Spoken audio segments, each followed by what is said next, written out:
Hola a todos, ¿cómo están? Soy el profesor Felipe Román, esperando que se encuentren muy bien en sus casas en la respectiva cuarentena.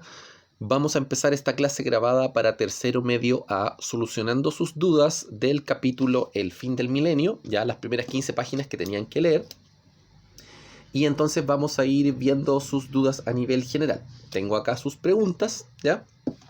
Hay algunas que se repiten, en términos de concepto, en términos de proceso, así que voy a tratar de agrupar esas primero para responderlas como a nivel general y ahí vamos a ir viendo las cosas más específicas, ¿ya? Ya, lo primero a considerar, porque estos mismos temas los estamos trabajando en geografía, ¿ya? Sé que no todos están en el electivo de geografía, pero una gran mayoría también está en ese electivo. Entonces, lo único, advertir o enfatizar que la perspectiva del texto que estamos revisando en geografía, que es el texto de Wallerstein, es un poco distinta de la perspectiva de Hobsbawm, en ciertos sentidos. Entonces vamos a ir viendo esos elementos, ¿ya? Entonces, si entre lo que plantea Hobsbawm y lo que plantea Wallerstein hay alguna diferencia, no se preocupen, es perfectamente normal. De hecho, cada autor tiene distintas perspectivas y toma distintos elementos para poder ir explicando entonces la realidad de estos periodos, ¿ya? Sobre todo la década de los 80 y la década de los 90. Ya, vamos de inmediato entonces con las preguntas. Hay varias personas, bueno, si no sale alguna de sus preguntas es porque o se repite o ya la respondí de alguna manera, ¿ya? Ya, aquí hay por lo menos dos o tres personas que preguntan sobre el statu quo. ¿Qué es el statu quo? El statu quo es el orden establecido, ¿ya? O sea, si hablamos, no sé, ¿cuál es el statu quo en la actualidad? El modelo neoliberal, que es lo que rige para la mayor parte de los países a nivel económico. Entonces, ese es el statu quo.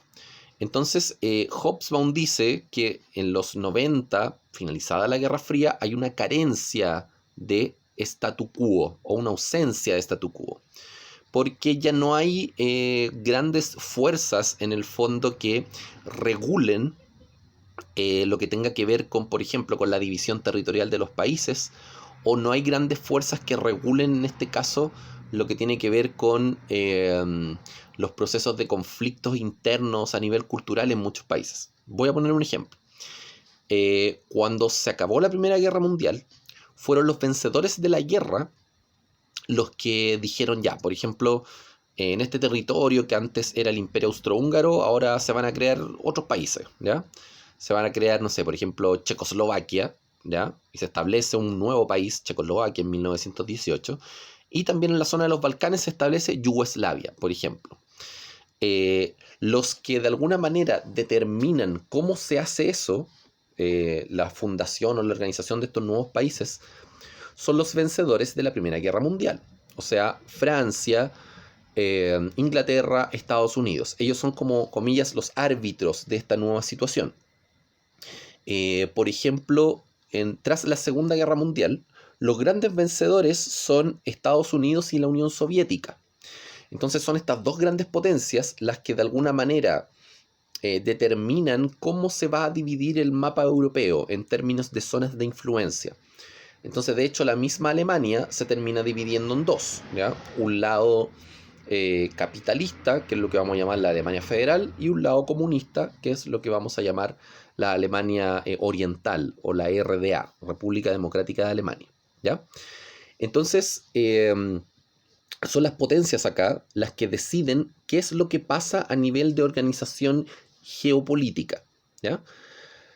En cambio, cuando se acaba la Guerra Fría, ya en 1990, en 1991, perdón, cuando ya a principios de los 90 la Guerra Fría se acaba, ya no está tan claro este dominio de la vieja escuela, podríamos llamarlo así, ¿ya? Que antes las potencias eran, las potencias antiguas, estoy hablando Primera Guerra Mundial, Segunda Guerra Mundial, Guerra Fría, eran potencias que tenían un carácter militar muy fuerte, ¿ya? Gran poderío militar, gran poderío armamentístico, y ahora esa idea va siendo un poco dejada de lado. Entonces, claro, los conflictos que hay post-Guerra Fría, los conflictos de los 90, por ejemplo, no sé, el conflicto que ocurre en la zona de los Balcanes, con la separación de la ex Yugoslavia, lo que se conoce como la guerra de Kosovo, etc., son conflictos en los cuales no van a haber mediadores internacionales de manera tan fuerte. Claro, en muchos de estos conflictos trata de intervenir la ONU, en instancias de paz, de negociación, pero no es que la ONU de alguna manera funcione como una especie como de árbitro y decir, ya, esto es lo que vamos a hacer, como sí ocurría con las potencias en la Primera Guerra Mundial, en la Segunda y en el contexto de Guerra Fría. A eso se refiere Hobsbawm con que ahora hay una ausencia de statu quo a nivel general. Y por eso aquí en la primera página, o en las primeras páginas del capítulo, ¿ya? Menciona que el mundo de principios de los 90, en general, como que carece de un orden internacional como tan claro, ¿ya? Dice acá, en la página 552, ¿dónde estaban las potencias internacionales, nuevas o viejas, al fin del milenio? El único estado que se podía calificar de gran potencia en el sentido en que el término se empleaba en 1914 eran los Estados Unidos. No está claro lo que esto significaba en la práctica. Rusia había quedado reducida a las dimensiones que tenía a mediados del siglo XVIII. Nunca, desde Pedro el Grande, había sido tan insignificante. El Reino Unido y Francia se vieron relegados a un estatus puramente regional, y ni siquiera la posesión de armas nucleares bastaba para disimularlo. Alemania y Japón eran grandes potencias económicas, pero ninguna de ellas vio la necesidad de reforzar sus grandes recursos económicos con potencial militar. Entonces, las viejas potencias ya no existían como tal. Las viejas potencias que eran, bueno, Inglaterra, Francia, Estados Unidos, Rusia, ahora, bueno, estaban mucho más debilitadas y no tenían el impacto global que tenían antes, ¿ya?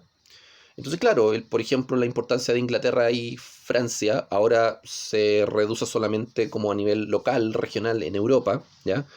Estados Unidos, claro, continuó siendo una gran potencia, pero ya el hecho de esa militarización abundante, copiosa que tuvo durante los 60, 70 ya tampoco se daba de manera tan clara. Y Rusia, tras la desintegración de la Unión Soviética, había quedado relegada también a un segundo lugar, ¿ya? Por lo tanto, este antiguo orden de las grandes potencias se empieza como a desarmar o disolver tras el fin de la Guerra Fría, ¿ya? Ahora, claro, obviamente siguen siendo potencias sumamente importantes, ya por algo muchas de ellas están en el grupo de las 8 potencias mundiales que se denomina el G8, ¿ya? Pero, por ejemplo, hoy día lo militar como tal no es tan trascendente. Por ejemplo, a eso se refiere con que, dice en esa misma página, Alemania y Japón no vieron la necesidad de armarse militarmente, aunque podían hacerlo, pero no vieron la necesidad de armarse en esos términos porque ahora lo más importante dentro del contexto globalizado, por ejemplo, es el desarrollo de, no sé, tecnología, el crecimiento económico, son instancias mucho más importantes que ejercer el poder o ejercer el control de manera fuerte y militar como lo hacían las potencias antiguas, ¿ya? O sea, eso lo vimos, por ejemplo, en el caso de Estados Unidos y la Unión Soviética, que en la Guerra Fría, si alguien se oponía a los intereses de Estados Unidos, a la visión capitalista, o si se oponía a la visión comunista de la URSS, muchos de esos países podían ser reprimidos militarmente, como ocurrió, no sé, con Checoslovaquia en el año 68, la primavera de Praga, o como ocurrió también en muchas partes de América Latina, cuando aquí se establecieron sistemas que eran contrarios al modelo capitalista norteamericano. También acá en Latinoamérica, Estados Unidos ayuda, por ejemplo, a varios procesos de golpe militar en Brasil, en Argentina, en Chile, en Uruguay, etc. ¿Ya?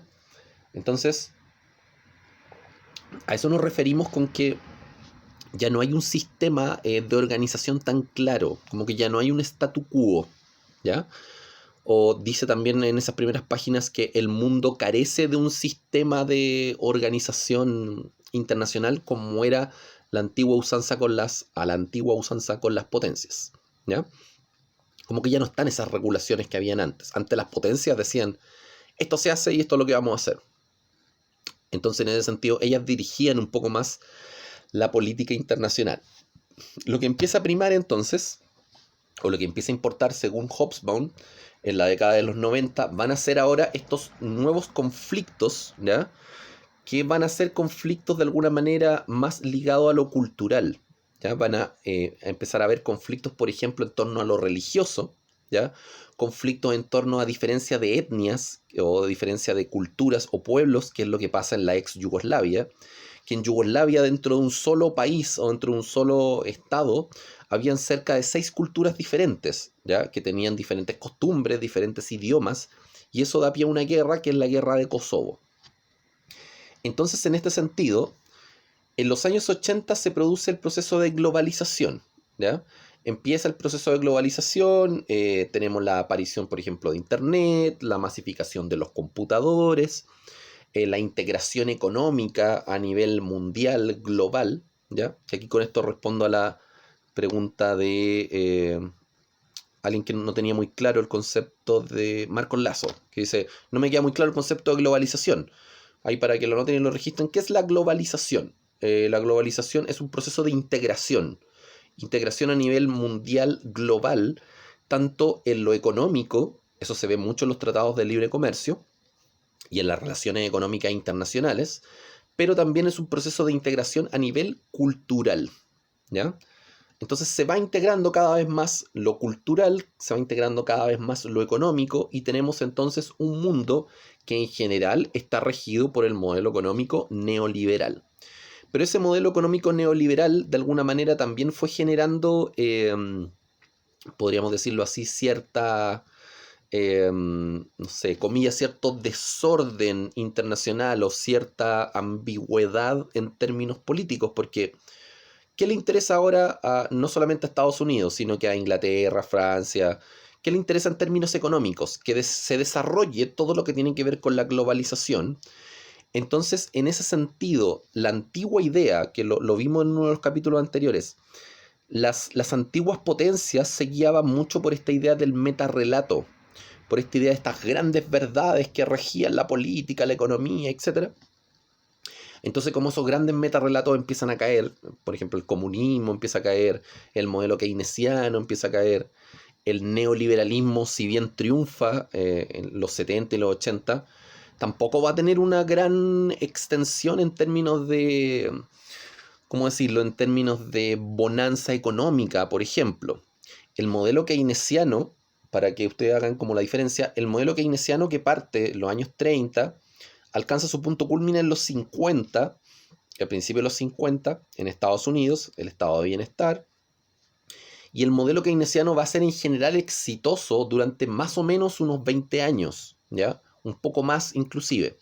Entonces el modelo keynesiano, sobre todo en Estados Unidos, tiene un funcionamiento bastante adecuado, más o menos desde los 50 hasta el 73, 75 por ahí. O sea, estamos hablando que el modelo keynesiano tuvo 25 años de, al menos, de éxito, de riqueza, de estabilidad económica.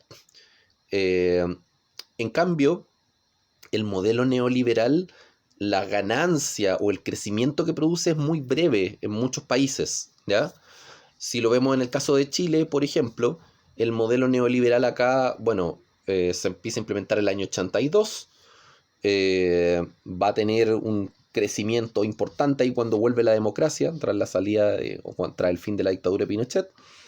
Y el modelo neoliberal entonces aquí va a tener ¿cuánto? Si lo vemos en términos históricos, por ejemplo, no sé, va a tener un éxito, comillas, de unos 15 años, más o menos.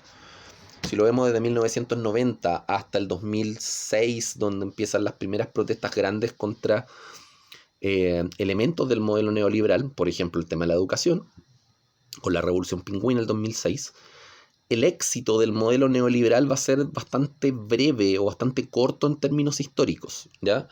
En la mayor parte de los países no tuvo una fase de éxito de más allá de unos 10 años, 10 o 15 años a lo más, ¿ya? También se ve esto en Argentina, que en Argentina se empiezan a implementar varias políticas neoliberales en la década del 90, en el gobierno de Menem, y Argentina en el 2001 entra en un colapso económico. Entonces el proceso de éxito neoliberal, por ejemplo, en Argentina, no duró más allá de unos 10, 11 años aproximadamente, ¿ya? Entonces es lo que Hobson llama la utopía neoliberal. La utopía neoliberal en general es bastante breve. porque muchos países empiezan a implementar algunas de estas medidas, por ejemplo Inglaterra, Estados Unidos, Chile, a finales de los 70, principios de los 80. En todos los lugares donde se implementa el modelo neoliberal, eso implicaba muy malas condiciones económicas al principio. ¿Por qué? Porque el modelo neoliberal, al tratar de privatizar todo, privatizar la educación, la salud, los servicios sociales, etc., las empresas, terminaba ocurriendo que muchas personas, por ejemplo, o sea, profesores, trabajadores de fábricas, empleados de la salud pública, muchas de estas personas que antes trabajaban para el Estado, para que ahora el proceso pueda revertirse y se privatice la salud, se privatice la educación, se privatice la industria, para que ocurra todo eso, en muchos países, ¿qué pasó? Tuvieron que despedir a un gran volumen de trabajadores. Entonces ocurrió que, por ejemplo, cerraban las empresas públicas, despedían, no sé, a 200 trabajadores, después la empresa se vendía, se privatizaba, ¿ya? Pero quedaba mucha gente desempleada. Entonces, eso aparece, por ejemplo, acá en un capítulo que ustedes revisaron un fragmento el año pasado. El capítulo 14, que se llama Las décadas de crisis, explica esto. Explica los conflictos, teóricos, intelectuales y también en la práctica. El conflicto entre el modelo keynesiano y el neoliberalismo en los 70. Que, por ejemplo, el modelo keynesiano favorecía, entre otras cosas, la demanda, favorecía en este caso a los trabajadores, ¿ya? Pero el modelo neoliberal, claro, era más eficiente en términos de crecimiento porque gastaba mucho menos, pero también dejaba desprotegida a gran parte de la población y también de alguna manera eliminaba varios derechos o beneficios sociales, ¿ya?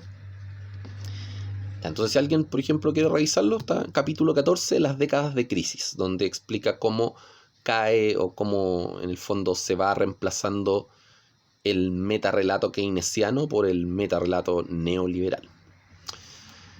Ya. Vamos con más preguntas. Dice Sofía Ábalos: ¿por qué, aunque el socialismo y el comunismo se derrumbaron tras entrar en crisis, los problemas que querían resolver permanecieron? Porque tanto el socialismo como el comunismo querían resolver uno de los problemas que no se ha podido resolver en los últimos 2 o 3 siglos, que es, por ejemplo, el tema de la pobreza, ¿ya? Que es lo que plantea acá, al principio del capítulo de los testimonios, un escritor soviético, ¿ya? Que aquí aparece la página 551, que es el segundo testimonio que aparece ahí, fin del milenio, ¿cierto? El segundo testimonio que aparece es el de el escritor Alexander Solzhenitsyn. Y Solzhenitsyn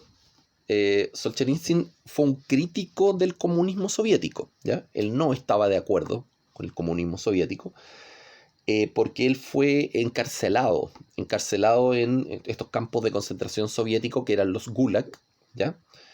Y él entonces, en su literatura, en sus ensayos, en sus novelas, denuncia los males que engendró el comunismo soviético.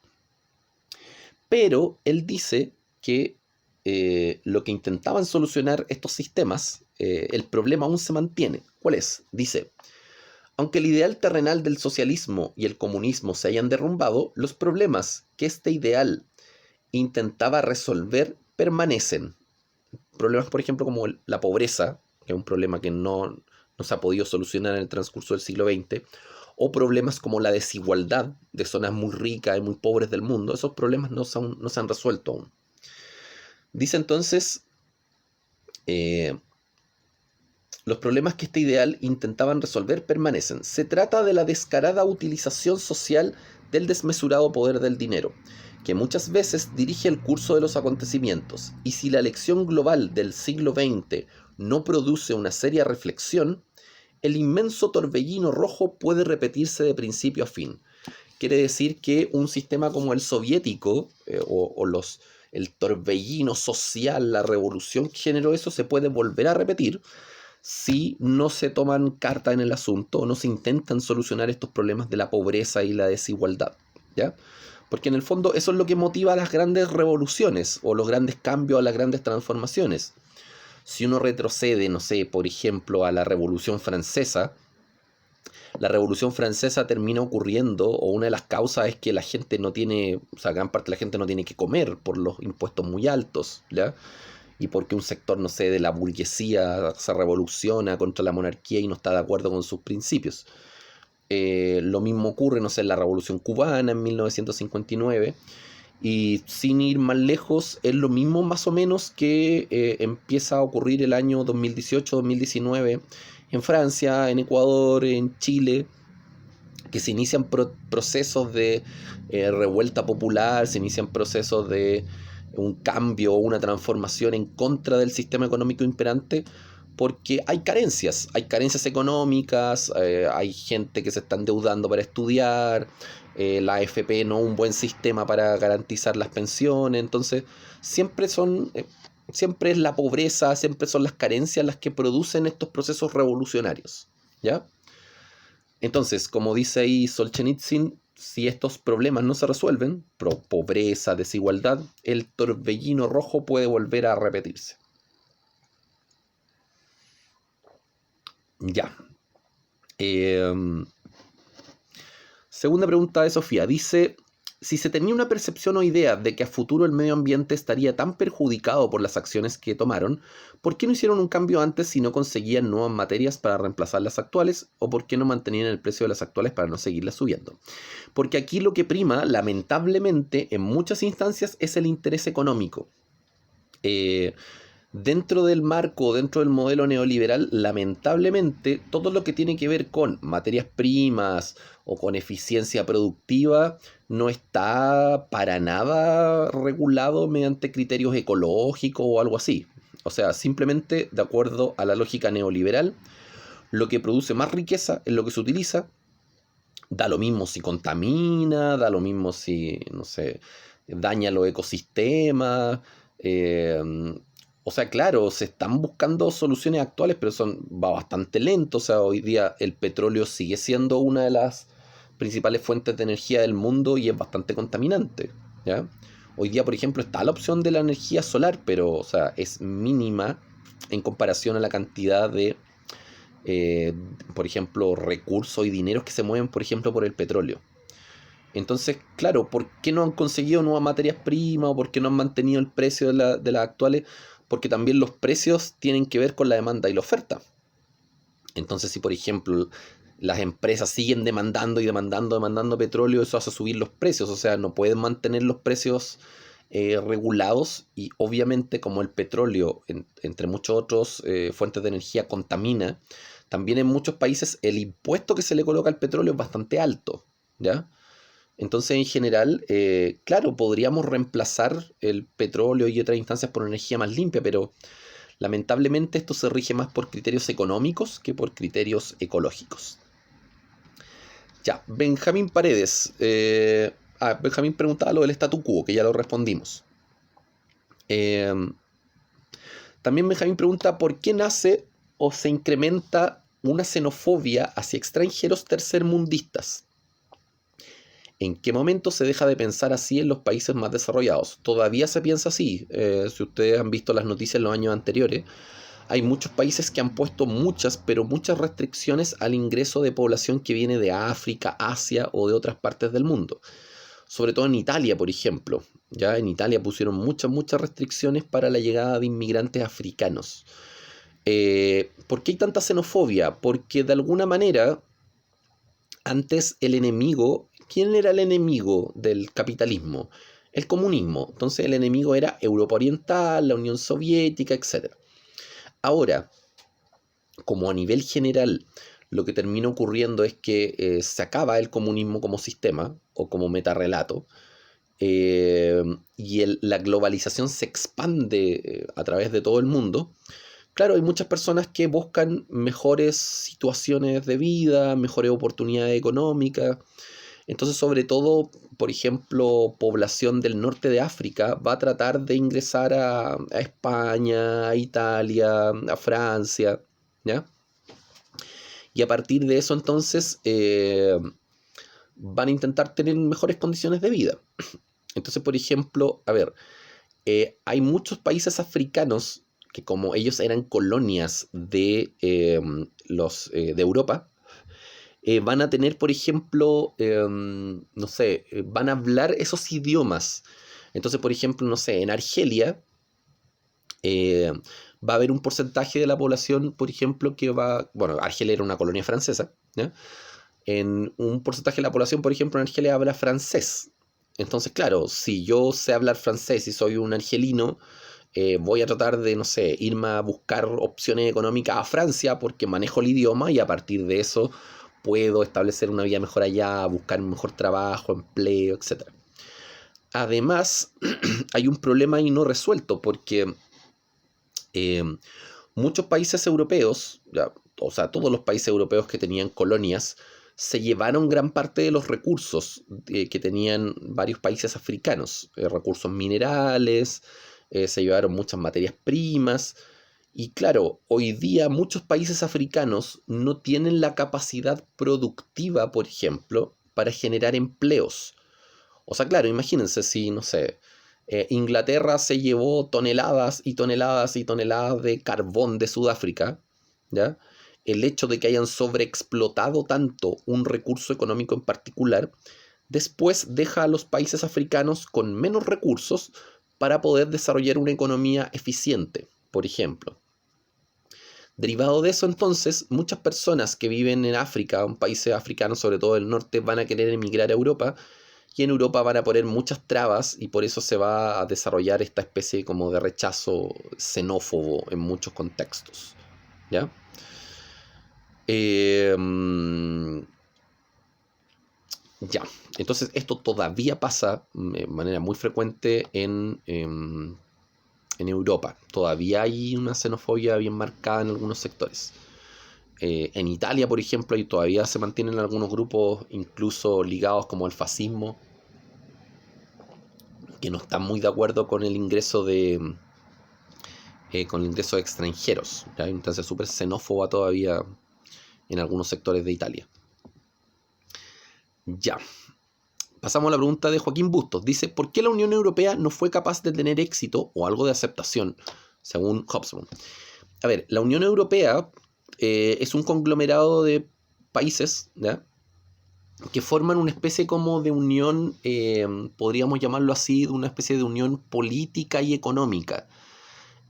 ¿Por qué hacen esto? Porque de alguna manera se dan cuenta que en el mundo de los años 90 Europa ya deja de alguna manera de ser el centro del mundo, como ocurría a finales del siglo XIX y principios del siglo XX, y ahora las potencias eran Estados Unidos, la Unión Soviética durante la segunda mitad del siglo XX, y a finales de los 80 también están surgiendo potencias en Asia, potencias económicas, ya como Japón, Corea del Sur, etc.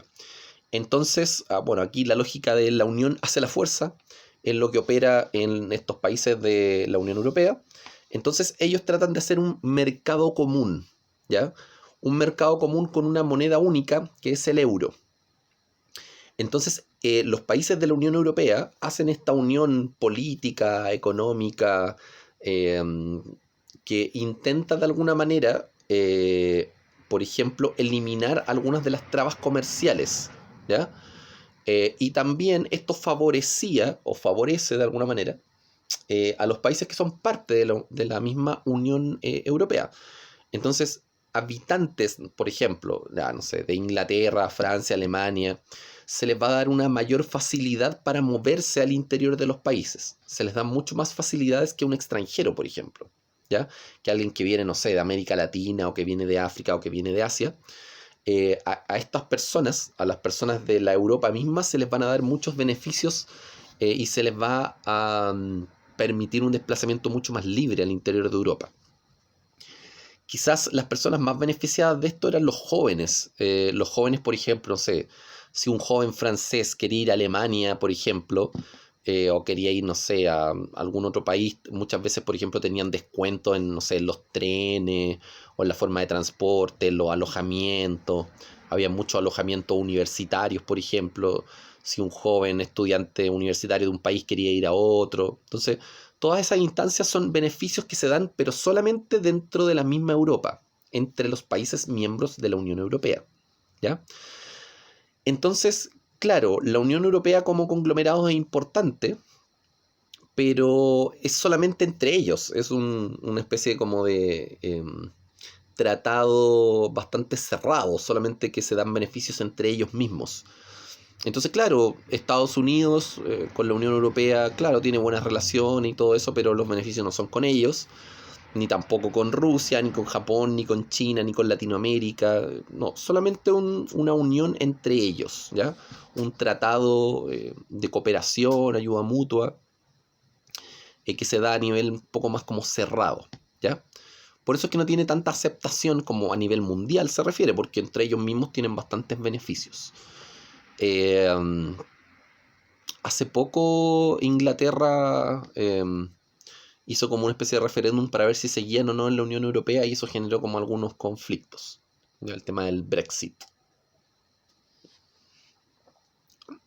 Ya.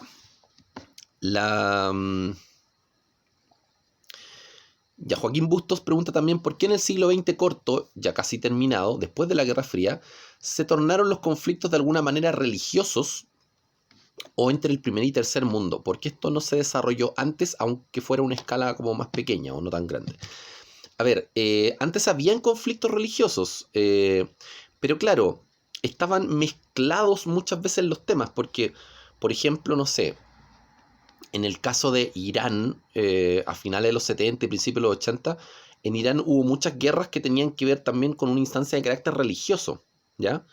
Pero aquí, en este caso, por ejemplo, Estados Unidos apoyaba, obviamente, a todos los países que estuvieran en contra de los ideales comunistas, por ejemplo. Entonces, claro, en el contexto de la Guerra Fría, entre la lucha entre comunismo y capitalismo, estos conflictos religiosos o culturales pasaron como a un segundo plano, ¿ya? Entonces, por ejemplo, a Estados Unidos no le interesaba mucho si un país africano era de religión cristiana o musulmana o hinduista. A Estados Unidos le daba lo mismo, siempre y cuando respetara la lógica del sistema capitalista, ¿ya? Entonces sí hubo conflictos religiosos en los 70 y los 80, pero dentro de la gran contienda de la Guerra Fría, esos conflictos no eran tan evidentes o pasaban como a un segundo plano, ¿ya? Ahora, lo que plantea aquí Hobsbawm y lo que dijimos al principio del video es que a nivel general los conflictos de los 90, o que empiezan a ocurrir terminada la Guerra Fría, todos los conflictos de ahí en adelante van a ser conflictos específicamente ligados a lo cultural, ¿ya? O ligado a lo religioso, o también al tema étnico en general, que es lo que dijimos que pasaba en Yugoslavia. Ya en Yugoslavia habían distintos pueblos ya al interior de la ex Yugoslavia. Entonces estaban ahí los serbios, los croatas, los bosnios, Bosnia y Herzegovina, está también Macedonia, Eslovenia, Montenegro. Entonces, el conflicto, por ejemplo, en Yugoslavia va a ser un conflicto cultural, un conflicto étnico. Y esos son los conflictos que van a predominar en los años 90, ya conflictos más locales, por decirlo de alguna manera. Conflictos que tienen que ver más con la religión, conflictos que tienen que ver más con lo cultural, y que de alguna manera, si ustedes van haciendo el nexo con las ideas que revisamos en las clases anteriores, los conflictos culturales tienen más que ver con la noción de la posmodernidad, de alguna manera. Porque las antiguas visiones o los metarrelatos, por ejemplo, el liberalismo, el modelo keynesiano, el comunismo, todos esos metarrelatos van perdiendo fuerza, se van derrumbando, se van desarmando. Entonces, cuando a principios de los 90 se impone el modelo neoliberal, mediante la instancia de la globalización, se empieza a expandir el neoliberalismo, ese es el sistema que prima. Entonces los conflictos ya no son ahora el neoliberalismo contra qué. No hay otro metarrelato que le haga el peso al modelo neoliberal. Entonces los conflictos ya dejan de ser como parte, por decirlo de alguna manera, dejan de ser parte de la antigua modernidad, ¿ya? El conflicto de Guerra Fría era neoliberalismo, a finales de la Guerra Fría, neoliberalismo versus comunismo soviético. Al caer el comunismo soviético, el neoliberalismo es lo único que queda, ¿ya? Y como es lo único que queda, es lo que se empieza a expandir a nivel global. En Europa se establece, también en Rusia, por ejemplo, en América Latina. Entonces ahora los conflictos van a ser otros, conflictos de carácter más local, por ejemplo. Conflictos que tienen que ver con la religión, conflictos que tienen que ver con la cultura, conflictos que tienen que ver con las etnias o con grupos culturales. Y eso, por ejemplo, llevémoslo a un caso concreto. Acá, no sé, en Latinoamérica se impone el modelo neoliberal. Y el neoliberalismo lo que quiere hacer en muchos lugares, por ejemplo, no sé, donde hay fuentes de agua, por ejemplo, o terrenos valiosos, muchos, no sé, muchos conglomerados internacionales quieren establecer, por ejemplo, no sé, una hidroeléctrica en el sur de Chile, ¿ya? O una industria, no sé, papelera, por ejemplo, o industrias de energía. Y es acá entonces el neoliberalismo, en el caso de Latinoamérica, contra quién debe, comillas, como luchar o tratar de imponerse. Contra grupos indígenas que van a estar en contra muchas veces de los parámetros y de la idea de desarrollo que tiene el neoliberalismo. Entonces, ese va a ser un conflicto muy recurrente, no solamente en Latinoamérica, sino que en África, en Asia, de distintos grupos indígenas, por ejemplo, que van a tratar de reivindicar su cultura contra el avance de la globalización. Entonces, en ese sentido, los conflictos de los 90 van a ser, y de ahí en adelante, conflictos que tienen que ver más con lo cultural, más que con los antiguos metarrelatos y la lucha o la competencia de estos. ¿Ya? Ya, pasamos a la pregunta de Matías Carmona que dice, ¿hubo algún modelo económico político que no se desmoronó en los 70? Bueno, el keynesianismo entró en crisis brutal, el modelo comunista soviético también, o sea, eran los dos principales y los dos entraron en crisis. Tanto así que el modelo keynesiano tuvo que transformarse a algo distinto, que fue el modelo neoliberal.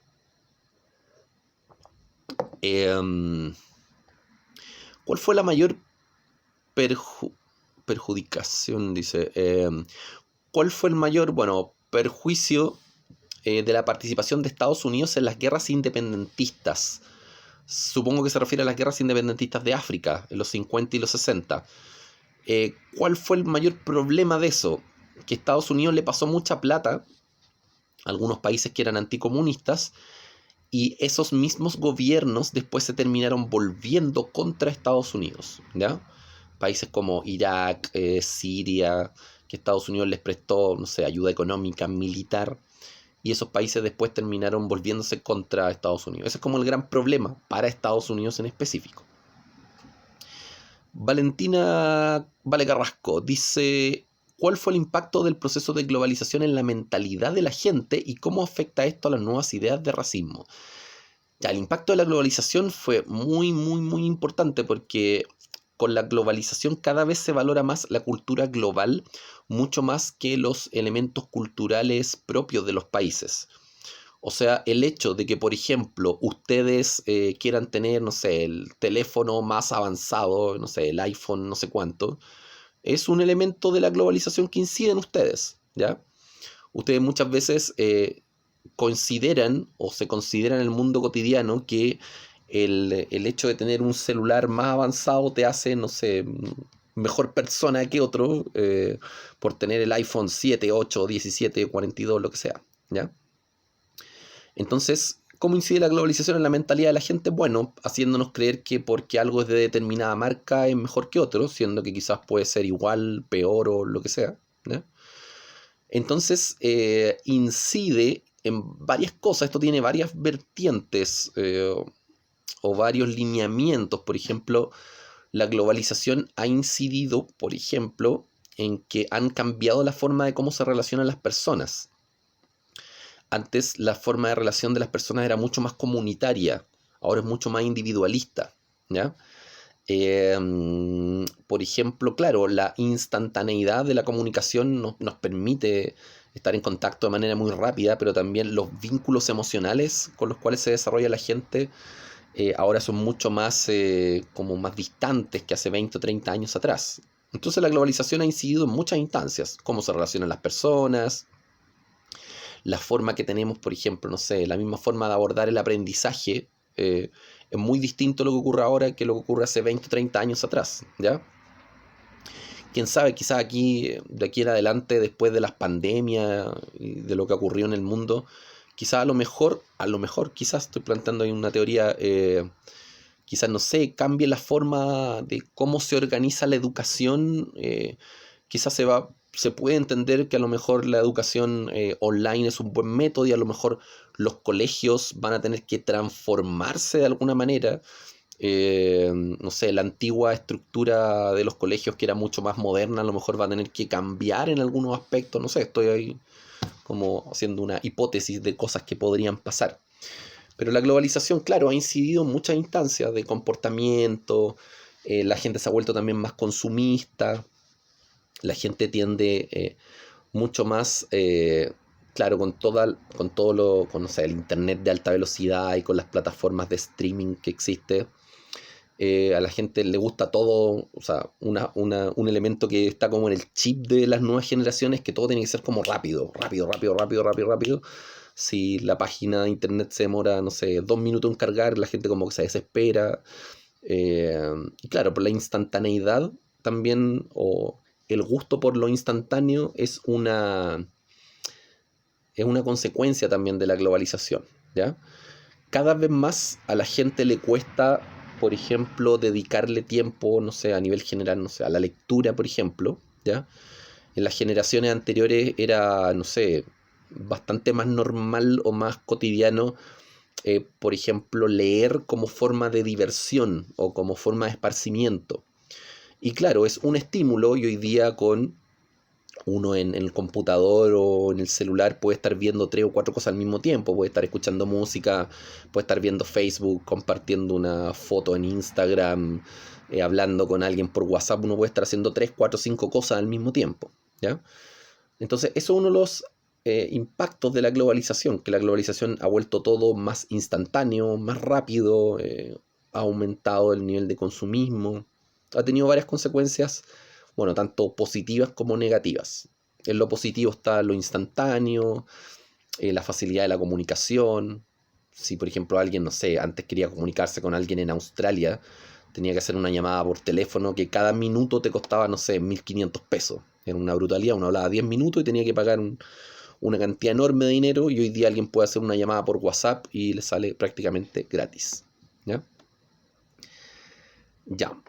Vale Carrasco también pregunta, ¿en la actualidad se podría decir que el enemigo del neoliberalismo siguen siendo factores culturales como la religión? En varios países de Medio Oriente sí. En varios países de Medio Oriente consideran que Occidente es un enemigo y que por lo tanto Estados Unidos como representante de Occidente va a ser como cuestionado. Estados Unidos termina siendo cuestionado por esta idea de la representación de Medio Oriente. Eh, entonces, en ese sentido, cuando Estados Unidos, por ejemplo, establece una cierta política económica, ¿ya? No sé, alguna política neoliberal, o cuando establece algún elemento como, no sé, de control social, los países de Medio Oriente, como tienen una religión distinta y no están de acuerdo con esto, van a atacar, por ejemplo, la lógica occidental y principalmente a Estados Unidos como el representante o como el eje de Occidente en este sentido. Entonces, claro, varios países de Medio Oriente tienen a Estados Unidos como el gran, como enemigo, como representante de Occidente. Entonces, si lo vemos también, claro, el ejemplo que dábamos de la población indígena, si en este caso Estados Unidos, por ejemplo, o cualquier empresa quiere implementar en algún lugar del mundo instancias de, por ejemplo, no sé, de algún tipo de industria tecnológica, no sé, estamos hablando, no sé, Adidas o Nike o alguna otra empresa internacional automotriz que quiera, por ejemplo, establecer una filial en algún país, obviamente todos esos elementos van a ser rechazados por poblaciones indígenas que en este caso no estén de acuerdo con el establecimiento de industria, empresa que afecten el entorno natural, por ejemplo. Ya, pasamos a la pregunta entonces de Felipe Trigo. Bueno, para cerrar lo que estaba preguntando Valentina Carrasco, Claro, el enemigo del neoliberalismo sí, son algunos factores culturales en la actualidad, países de Medio Oriente, grupos indígenas, también en este caso, por ejemplo, etnias o grupos culturales que no estén de acuerdo muchas veces con los parámetros neoliberales, ¿ya? Eh, bueno, hay países, por ejemplo, que tienen una raigambre indígena mucho más fuerte y que, por ejemplo, no han aceptado la llegada de algunas empresas norteamericanas. Y uno de los casos más emblemáticos ahí es Bolivia, por ejemplo, que en Bolivia el único país de Latinoamérica en el cual no hay McDonald's, por ejemplo. ¿Ya? En Bolivia no hay McDonald's. Porque claro, es un elemento, no sé, capitalista, neoliberal, entonces está prohibido, o bueno, no es que esté prohibido, establecieron un McDonald's, pero le fue muy mal, porque claro, la comida boliviana era muy barata en comparación a McDonald's, entonces al final no tuvo ningún tipo de apoyo, ¿ya? Y lo terminaron como sacando, eliminando. Ya, ahora sí la pregunta de Felipe Trigo. ¿Cómo los enemigos del liberalismo pasaron de tener un ámbito político a uno más cultural? Es lo mismo que estábamos explicando. Los enemigos del liberalismo antes eran otros sistemas, otros metarrelatos que competían entre sí. Liberalismo versus fascismo, liberalismo keynesiano versus el comunismo, después el neoliberalismo versus el comunismo.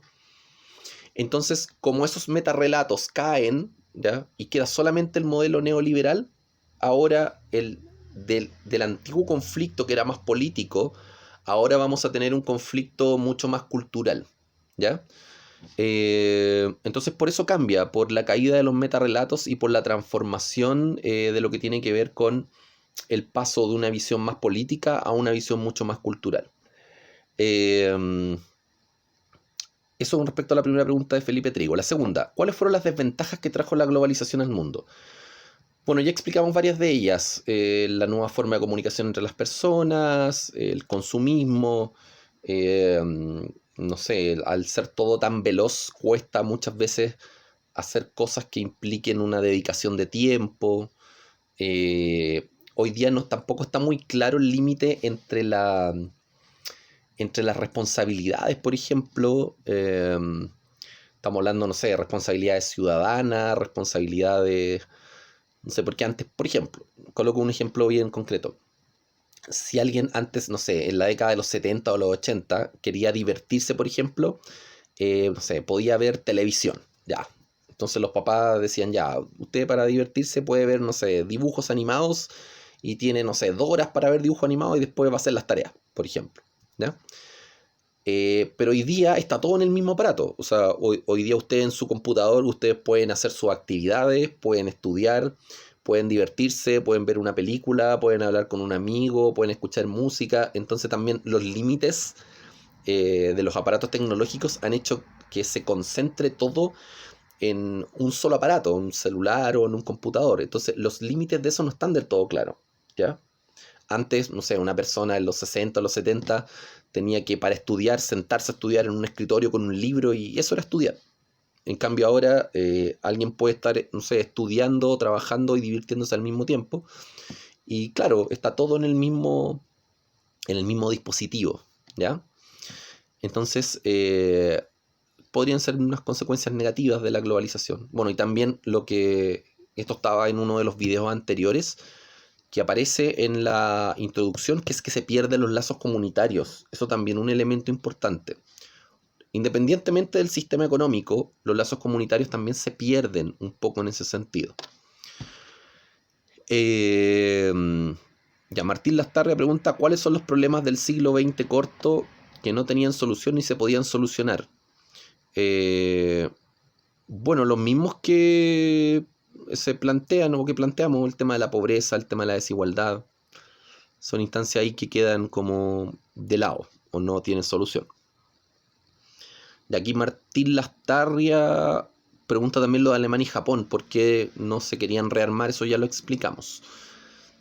Benjamín Joffre, Estados Unidos hizo ciertos préstamos a algunos países. De acuerdo a esto, además de un beneficio ideológico, ¿hubo algún otro aspecto en donde Estados Unidos se quisiera beneficiar? Siempre la lógica de Estados Unidos en todo el siglo XX ha sido prestar dinero para poder manejar políticamente o económicamente a muchos de esos países, que es lo que hizo en Chile, por ejemplo, en la década del 60. El gobierno norteamericano le presta mucha plata, no sé, acá al gobierno de Alessandria, al gobierno de Frei, y con eso también Estados Unidos podía manejar cierta presión a nivel político, ¿ya?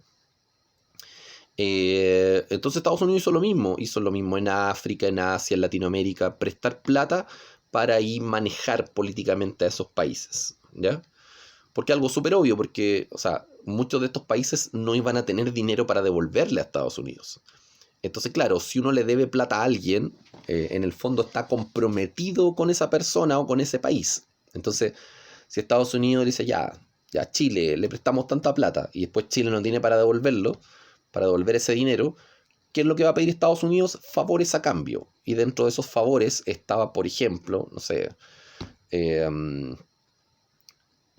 si Chile tenía que tomar alguna medida económica en contra de Estados Unidos o algo así, Estados Unidos iba a presionar para que eso obviamente no ocurriera, ¿ya? Porque claro, si Chile le debía plata, no iba a tomar medidas que perjudicaran, no sé, a las empresas norteamericanas en Chile, por ejemplo. Bueno, aunque eso finalmente igual se hizo con el tema del cobre, pero a Estados Unidos siempre el prestar plata le sirvió en el transcurso del siglo XX para manejar políticamente a muchos países, ¿ya?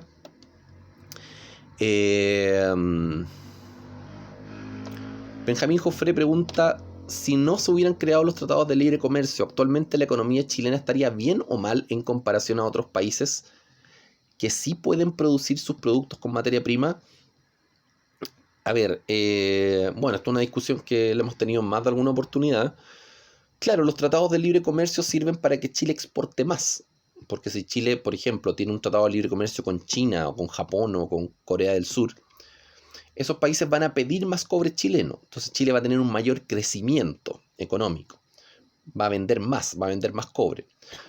Ahora, claro, el vender más cobre no es sinónimo de ser un país desarrollado. En este caso, por ejemplo, a pesar de que, no sé, claro, Argentina tiene muchos problemas económicos, Brasil también, en esos países hay más elementos elaborados, ¿ya? O hay mayor cantidad de materia prima elaborada.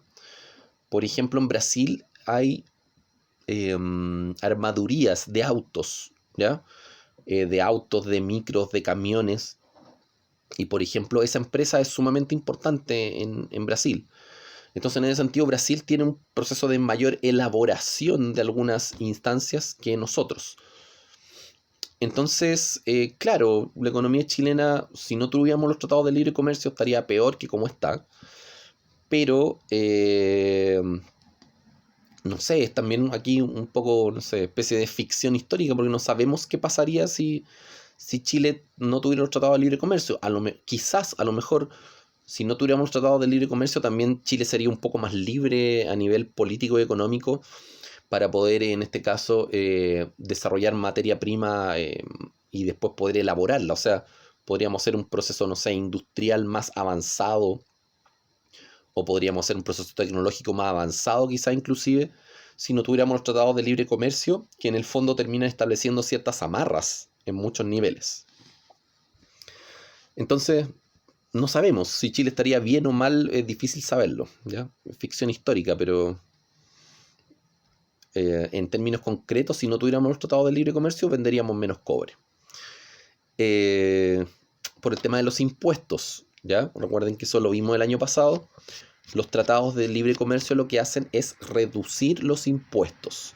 O sea, si Chile tiene un tratado de libre comercio con China, Chile le vende a China cobre, China deja entrar ese cobre, no le cobra impuestos y así Chile vende más. Y paralelamente China le vende tecnología a Chile y esa tecnología entra sin impuestos y por lo tanto Chile compra más tecnología que viene de China, por ejemplo. Ya, pregunta de las tardes ya la vimos.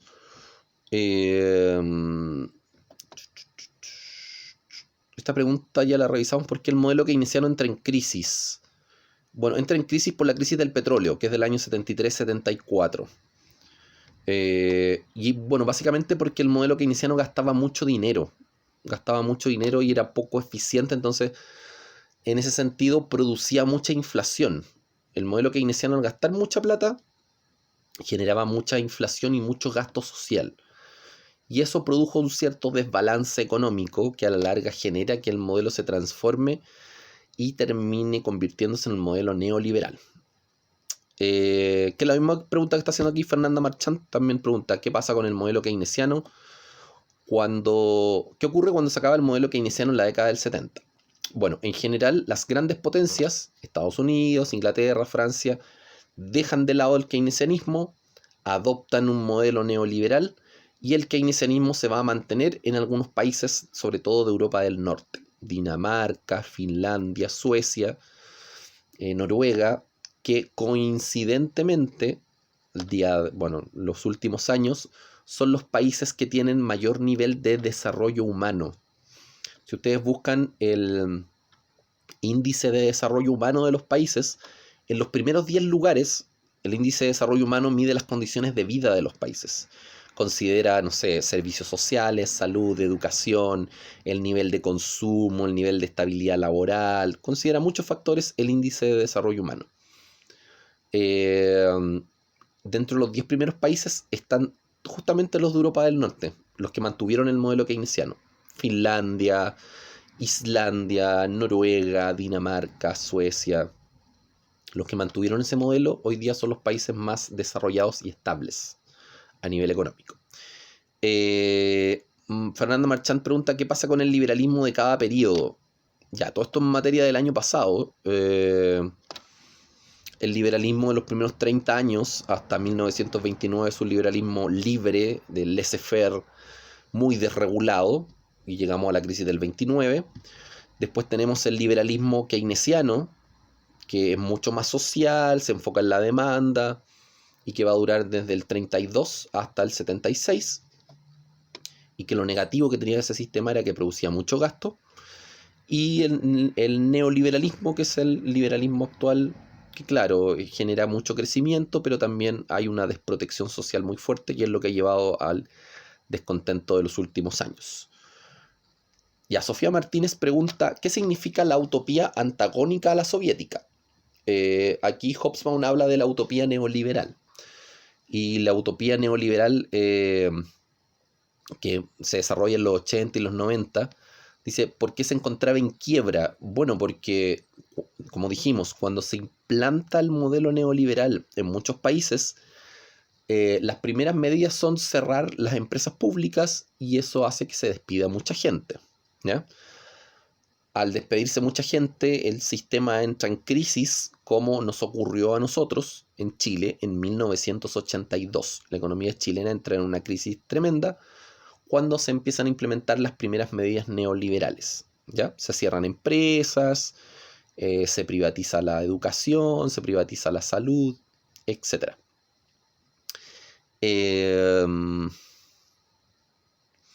La otra pregunta de Sofía Martínez dice, un índice de crecimiento económico similar al de la segunda mitad del siglo XX, si se mantuviese indefinidamente, suponiendo que fuera posible, tendría consecuencias irreversibles y catastróficas. Ya, ¿a qué se refiere esto? Se refiere al conflicto entre crecimiento económico y las temáticas ecológicas. Porque Hobson dice que si seguimos teniendo esos niveles de crecimiento que hubo en los 50, los 60, en la segunda mitad del siglo XX, si mantenemos esos índices de crecimiento, probablemente se pueda producir un colapso ecológico importante, ¿ya? En este sentido, el crecimiento no es infinito. El crecimiento, claro, depende mucho de la extracción de materias primas y depende mucho del tema de la sustentabilidad. O sea, si seguimos teniendo niveles de crecimiento gigantescos en todo el mundo, eso puede afectar la ecología de manera importante. O sea, si una empresa, no sé, una empresa minera, para poder extraer, no sé, una cantidad de recursos importantes, tiene que, no sé, por ejemplo, dinamitar un sector donde hay glaciares, eso obviamente afecta a todo lo que tiene que ver con el tema del ecosistema, del medio ambiente. Si, por ejemplo, no sé, una industria papelera a nivel internacional necesita, no sé, talar, no sé, 5.000 árboles diarios para poder desarrollar su actividad económica, obviamente eso va a afectar al ecosistema. Entonces dice Hobson, el crecimiento no es infinito. Si seguimos con las mismas tasas de crecimiento, se puede producir una catástrofe ecológica importante. Ya Andrés Muñoz pregunta, ¿por qué es importante que el autor plantee los conceptos de siglo XX corto y siglo XIX largo, planteando las limitaciones temporales por hechos y procesos en vez de delimitarla por años? Bueno, esto lo hemos explicado.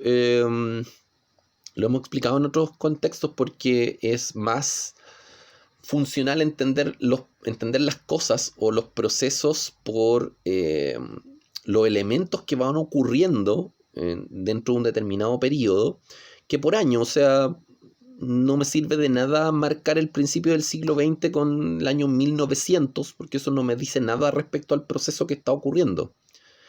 O sea, el proceso, todos los procesos que vienen del siglo XIX no se acaban en 1900 simplemente porque hay un cambio de año.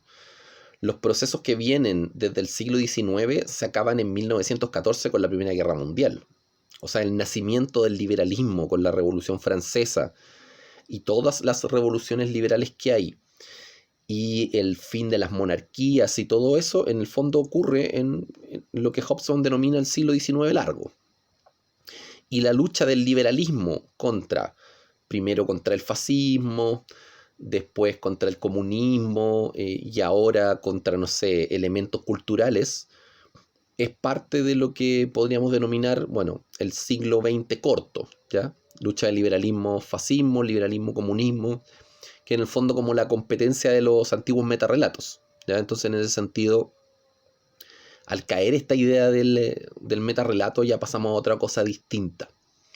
Entonces por eso sirve, porque no sirve de nada decir, ya hacemos el corte aquí en 1900 porque un año en sí no significa nada. Importan más los procesos que los años en sí, ¿ya? Ahora claro, está la perspectiva de Hobson. Algún otro historiador podrá decir, no, si efectivamente los años son un criterio lógico para ordenar la historia, pero es mejor ordenarla o sea, de acuerdo a Hobson y otros historiadores, es mejor ordenarla por procesos que por años en específico, ¿ya? Ahora, por ejemplo, no sé, esto mismo que se da en la historia de Chile, que de repente en los libros de historia de Chile se suele ordenarlo como por gobiernos, ya, como el gobierno de, no sé, el gobierno de, ya, no sé, de Pedro Aguirre Cerda, el gobierno de Ríos, el gobierno de Videla, el gobierno de Ibáñez, de Alessandri, de Frei, de Allende, etc. Pero muchas veces hay varios gobiernos que son parte de procesos más globales o que tienen una data como mucho más extensa en ese sentido.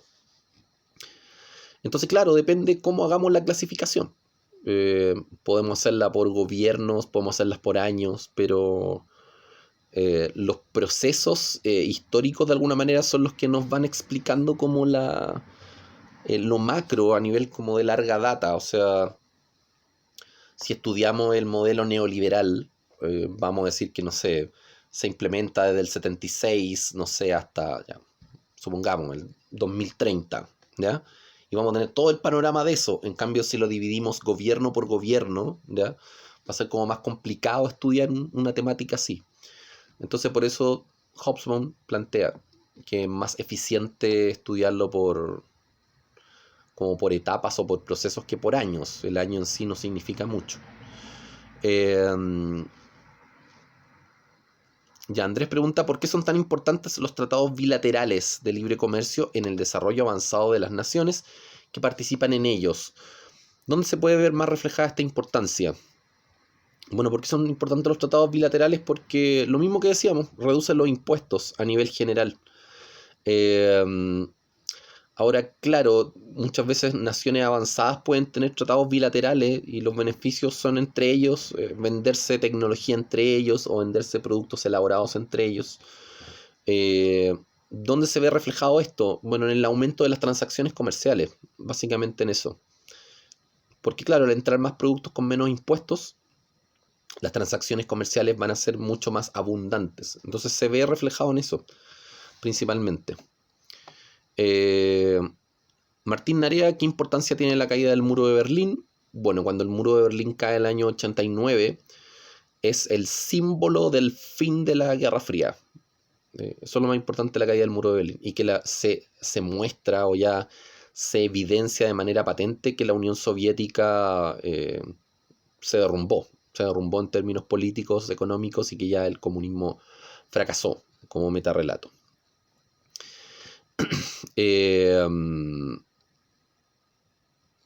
¿Por qué se expande el modelo neoliberal durante los 90? Bueno, porque es el único metarrelato que queda y se expande mediante el proceso de globalización. Ya, aquí preguntan Luis Felipe Olivares, ¿cómo impacta el keynesianismo en el siglo XX? O sea, ayuda a estabilizar la economía, ayuda a estabilizar el sistema económico de Estados Unidos, el sistema capitalista entre los años 30 y los años 70. Y le da un mayor énfasis al tema de la demanda a nivel general. ¿Cuál es la diferencia entre keynesianismo y neoliberalismo? Esto lo vimos el año pasado. El modelo keynesiano es más social, se enfoca más en la demanda, cubre la educación, la salud y lo social. El modelo neoliberal no. El modelo neoliberal se enfoca solamente en las ganancias económicas y lo social lo deja de lado. María Jesús Olivares, ¿se logró del todo que en algunos países hubiera democracia para difundir el modelo neoliberal? En general no. La mayor parte de los países que establecen el modelo neoliberal lo hacen por la fuerza, ¿ya? La famosa doctrina del shock, aprovechan el contexto de shock para implementar medidas neoliberales extremas. Entonces, en general, los países quizás que desarrollan instancias más democráticas no son tan neoliberales. Por ejemplo, podríamos decir, no sé, si lo vemos en el caso de Latinoamérica, el país más democrático de Latinoamérica, uno de los más democráticos, es Uruguay, ¿ya? Y en Uruguay el neoliberalismo no es tan extremo como en Chile, ¿ya? Que en ese sentido nosotros tenemos, bueno, muchos países, por ejemplo, no sé, Argentina, Bolivia, Colombia, o sea, prácticamente casi todos los países de Sudamérica hicieron constituciones posteriores a los gobiernos militares. Nosotros no. En Chile no tenemos una constitución posterior al periodo militar. Entonces, si tenemos una constitución concebida en un contexto dictatorial, obviamente eso no es muy democrático que digamos, ¿ya? Entonces, hay una relación ahí entre la democracia y el neoliberalismo. Mientras más democrático un país, mientras más democrático es, el neoliberalismo es menos fuerte. Entonces acá la democracia chilena de los 90 y de ahí en adelante no es del todo democrática que digamos, ¿ya? Eso es lo que el autor Tomás Mulián llama la democracia protegida o democracia, no sé, una especie como de democracia mentirosa. O sea, Chile no es del todo democrático en ese sentido. María Jesús Olivares también pregunta, ¿a qué se refiere que el siglo haya finalizado con un desorden global de naturaleza? Que claro, ya no están estos parámetros tan modernos de los metarrelatos para reorganizar todo, y no están las potencias clásicas como solía ocurrir en el siglo XX que intercedieran en estos contextos. Ya. Matías Paz pregunta, ¿es el cambio de milenio un momento para darnos cuenta de en lo que evolucionamos y cambiamos o solamente es la repetición de los mismos problemas que hemos estado viviendo como humanidad? No sé, esta pregunta es como bien amplia. Yo diría que se repiten los mismos problemas y las mismas condiciones y no... O sea, que realmente hemos evolucionado y hemos cambiado a través del tiempo, se han cambiado pautas culturales a nivel general, pero seguimos con los mismos problemas, pobreza, desigualdad, y ahora con todo el sistema económico y con las instancias del neoliberalismo se suma también lo que tiene relación con el tema de la contaminación, por ejemplo. Entonces, claro, el cambio de milenio es una buena instancia para cuestionarse a la humanidad como, no sé, como organización en términos sociales, pero, o sea, seguimos repitiendo lamentablemente muchos de los patrones y de los problemas que tenemos hasta el día de hoy. ¿Pueden ser los diversos levantamientos sociales ocurridos en la actualidad vistos como una consecuencia del inicio del nuevo milenio y las prácticas que arrastró el anterior? ¿Puede esto darnos indicios de cómo podrá ser el nuevo milenio? O sea, ¿qué se arrastra del milenio anterior? Se arrastra el modelo económico neoliberal y que ha generado muchos problemas y que ha generado también varios elementos negativos y que es básicamente lo que se está criticando en los últimos 10 años. ¿Ya? ¿Nos puede dar indicios de cómo podrá ser el nuevo milenio? Bueno, yo creo que partiendo de la base neoliberal, esto se va a tener que transformar en alguna cosa distinta para poder seguir avanzando, ¿ya? Si un sistema que produce tanta, no sé, pobreza o un sistema que produce tanta desigualdad, descontento social, es difícil que se mantenga durante mucho tiempo más. Pero estos procesos de cambio y transformación son bastante lentos, o sea, la crítica al neoliberalismo empieza, no sé, el 2005, 2010, y el sistema puede transformarse de aquí a 5 años, 10 años, 15 años, no sabemos, ¿ya? Hay que ver qué es lo que pasa. Ya, Cristóbal Pinilla pregunta, ya esto ya lo respondimos, el siglo XX corto acabó con problemas para los cuales nadie tenía solución, pobreza, desigualdad. ¿Qué acontecimientos causan que se produzcan las guerras en el tercer mundo y dentro del mismo? Lo que dijimos, elementos culturales, elementos religiosos, es lo que produce estas diferencias, ¿ya? A nivel general. Josefa Reyes, si la globalización sirve para integrar económicamente a los países, ¿de qué forma afecta esto a los países que no son parte de este grupo? Ya, muy buena pregunta. Los países que no están dentro de la lógica globalizada son excluidos de la economía, son excluidos de la política. Entonces, a nivel general, si hay un país que no sigue los lineamientos globalizados, termina siendo rechazado, excluido, no es tomado en cuenta. Y obviamente pasa a tener más problemas económicos derivados de eso también. Porque si no tiene, no sé, tratados con otros países, le es un poco más problemático desarrollar sus instancias económicas, ¿ya? ¿Qué desventajas y ventajas tuvo Estados Unidos al no tener enemigos claros durante los 90? Bueno, la desventaja es que no sabe a quién atacar o no sabe a quién dirigir sus dardos o su política.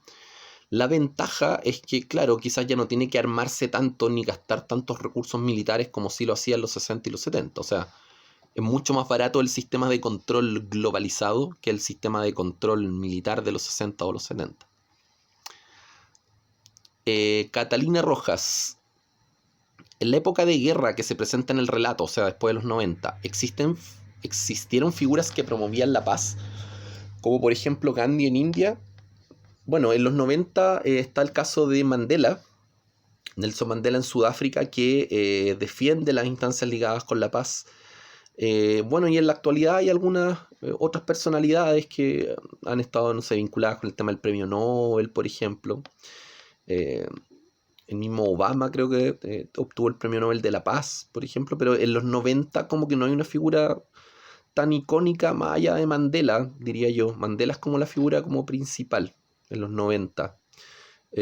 Claro, luchando contra el tema del racismo, que hasta el día de hoy es un tema súper potente, un tema importante ahí. Pero no hay como una figura tan destacada en los 90 más allá de Mandela. Y bueno, está también la madre Teresa de Calcuta en los 90, pero así como figuras, así como Gandhi o como figuras como más, no sé, significativas, como tendría a ocurrir, no sé, en otros periodos, no hay tanto, no hay tantos, pero también porque se modifican un poco como porque claro, por ejemplo, Gandhi está luchando por la independencia de un país, en este caso el tema del racismo, el racismo también se podría entender como parte de estos conflictos culturales, ¿ya? Entonces ahora Mandela en los 90 lucha contra eso y es parte de estos conflictos culturales que no se había logrado superar en el caso de Sudáfrica y bueno, hasta el día de hoy en muchas partes del mundo. Aquí Catalina Rojas pregunta ¿qué significa el concepto de tigre de papel que Estados Unidos y las potencias tratan a tercer mundo como un tigre de papel. Claro, un lugar un tigre, que puede ser como peligroso, salvaje, fuerte, pero si es de papel no existe, o sea, es como una caricatura, no tiene peso. A eso se refiere el concepto de tigre de papel.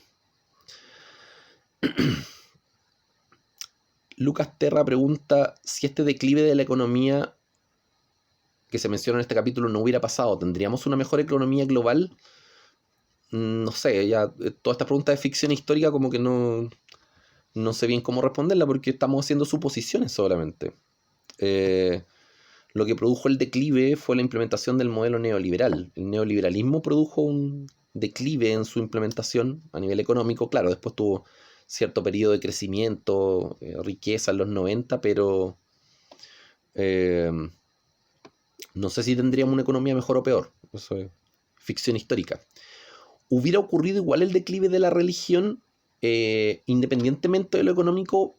Probablemente sí, porque como todos los metarrelatos tienden a perder importancia, todas las religiones han ido perdiendo peso en los últimos 30, 40 años, ¿ya? Que es parte de los fenómenos de crisis de la modernidad y caída de los metarrelatos, pasando ahora entonces a instancias de carácter más individual.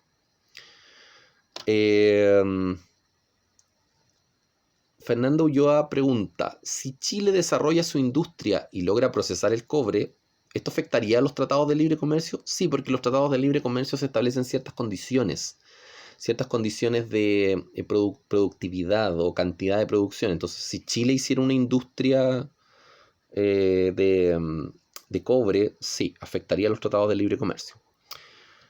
Ya, Fernanda también pregunta, ¿la guerra de Kosovo ocurrió principalmente por problemas ligados a la religión? Respecto a esto, ¿hubo alguna influencia por parte de la Iglesia o esta ya no tenía poder sobre los conflictos religiosos? A ver, la guerra de Kosovo es más por instancias de carácter étnico, diferencia entre culturas. O sea, la religión es parte de la cultura, pero no es el único elemento de la cultura. Entonces la guerra de Kosovo ocurre principalmente por conflictos entre distintas culturas de los pueblos que habitaban al interior de la ex Yugoslavia. Valentina Vergara pregunta, ¿qué secuelas dejó el fin del milenio siglo XXI? Bueno, las secuelas del neoliberalismo, básicamente. ¿Por qué las ideologías pragmáticas comienzan a caer? Bueno, caída de los metarrelatos, ya lo explicamos. Algunos elementos ligados a la posmodernidad. Entonces los metarrelatos pierden valor, pierden fuerza y empiezan a caer entonces estas ideologías. Ya nos quedan las últimas preguntas. Dice Consuelo Bielma, ¿por qué se dice que a mitad del siglo XX quedó claro que el primer mundo podía ganar batallas pero no guerras contra el tercer mundo? Claro, porque Estados Unidos, por ejemplo, ya podía ir a, no sé, algún lugar de África y ganar alguna batalla en específico a nivel militar, pero el tener bajo dominio, bajo control una zona y derrotarla definitivamente era un gasto armamentístico y un gasto económico muy fuerte.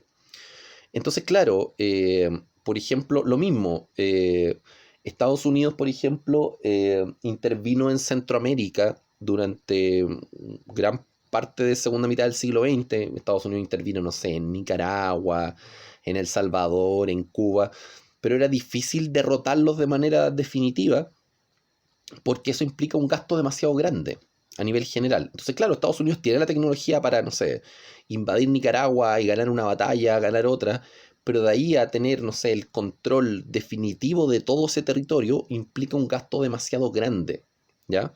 Porque no es uno o dos lugares del mundo. Estados Unidos intervino en la política, no sé, cerca de 20 o 30 países en la segunda mitad del siglo XX. ¿Por qué si Somalia pertenecía al tercer mundo era tan difícil de conquistar? Bueno, aquí en el libro presentan el ejemplo de Somalia básicamente para graficar que Inglaterra y Francia, a pesar del accionar de este personaje llamado Mullah el Loco, que era un rebelde que dirigía, no sé, las tropas somalíes contra el Imperio Británico, contra Italia, etc. Claro, las colonias europeas no tuvieron tantos problemas para controlar a Somalia en general. O sea, claro, este personaje creaba ahí un par de dificultades, pero lo que intenta reflejar Hobsbawm con esto es que el dominio de las colonias en ese contexto por parte de Europa era más o menos claro, ¿ya? Era más o menos como fuerte, definitivo.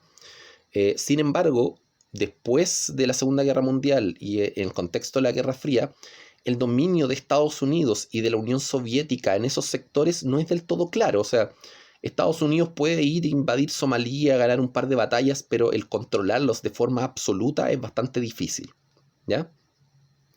Entonces, a nivel general, a eso se refiere y por eso toman el ejemplo de Somalia y lo explican en el texto, ¿ya? Porque, claro, Somalia era difícil de conquistar, pero dentro de todo, Inglaterra e Italia tenían bajo control a Somalia. Estados Unidos no. Estados Unidos no pudo mantenerlo como dominado completa y absolutamente porque era parte como de la instancia global de la Guerra Fría. Ya, y vamos a las dos últimas preguntas de Ignacio Yarur. Dice, ¿por qué las potencias mundiales no intentaron otra forma de controlar los territorios que se estaban revolucionando que no fuera la armamentística? Sí lo hicieron, de hecho sí lo hicieron. Por ejemplo, Estados Unidos y la Unión Soviética lo que intentaron implementar en muchos lugares fue un control de carácter más económico, ¿ya? Claro, en los 50 y los 60 era muy frecuente las invasiones militares, el gasto en armas, el gasto armamentístico, pero por ejemplo,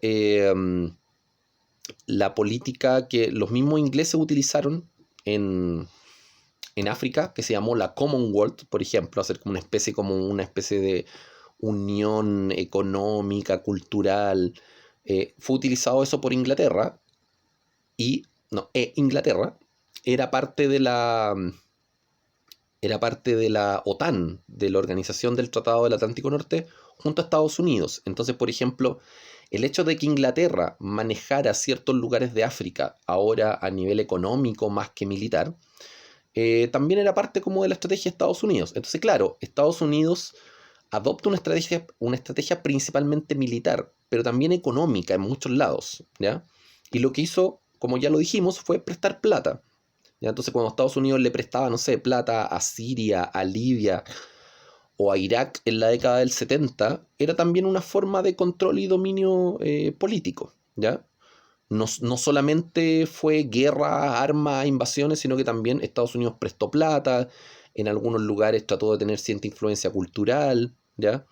Que es lo que hizo también, por ejemplo, en Latinoamérica. En muchos lugares hubo mucha influencia cultural y económica, no solamente militar, ¿ya? Y un buen ejemplo de eso es el plan de préstamos que Estados Unidos hizo para Latinoamérica, que se llamó la Alianza para el Progreso. Eso, por ejemplo, la Alianza para el Progreso es un plan de préstamos que no tenía un carácter militar. Entonces, Estados Unidos sí adoptó estrategias sobre todo económicas, control económico, ya que no necesariamente tenía que ver con guerra en un principio. O sea, Estados Unidos influenció a Chile durante toda la década de los 60 mediante esa forma, ¿ya? Y no mandó ninguna tropa militar, y solamente eso se plasmó después, o sea, con el golpe de Estado, con la operación Cóndor y esas instancias, pero, o sea, durante, no sé, entre 1930 hasta 1970, Estados Unidos influenció a Chile de forma económica, principalmente, más que militar. Ya, y la última pregunta, ¿por qué las potencias no poseían economistas del mismo nivel que países menos desarrollados o de carácter más nacionalista? Bueno, porque, a ver, surgen acá muchos economistas, algunos latinoamericanos, otros africanos, otros asiáticos, pero aquí lo que intenta dar a entender Hobsbawm en esta parte del libro es que no hay una relación directa entre tener, por ejemplo, buenos economistas con tener un sistema económico avanzado o desarrollado.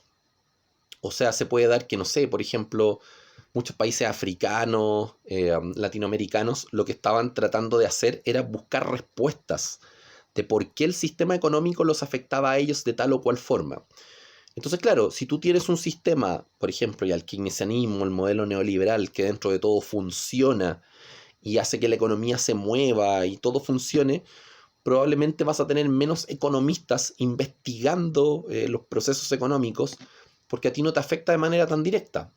En cambio, en el caso de Latinoamérica, en el caso de África, en el caso de Asia, que ellos se veían afectados por el modelo económico y veían que seguían ocurriendo instancias ligadas a pobreza, a desigualdad, si obviamente un problema te afecta, tú lo investigas más. no sé, lo que pasa acá en Latinoamérica con la CEPAL, Centro de Estudios para América Latina, donde se desarrolla toda una serie de teorías para explicar por qué Latinoamérica era pobre, ¿ya? O muchos intelectuales, no sé, africanos que también intentan explicar por qué ellos son pobres y por qué ellos viven en esa situación. Entonces, claro, por eso también desarrollan algunos economistas como importantes, ¿ya? Tratando de buscar solución a estos problemas que se habían desarrollado en el transcurso del siglo XX. Ya, con eso terminamos las preguntas. Que estén muy bien, cuídense mucho. Nos vemos en una próxima oportunidad. Disculpen que se haya alargado el video más de lo que tenía presupuestado, pero era para tratar de responder las preguntas de todos. ¿Ya? Un gran abrazo, que estén muy bien, cuídense. Nos vemos en una próxima oportunidad. Adiós.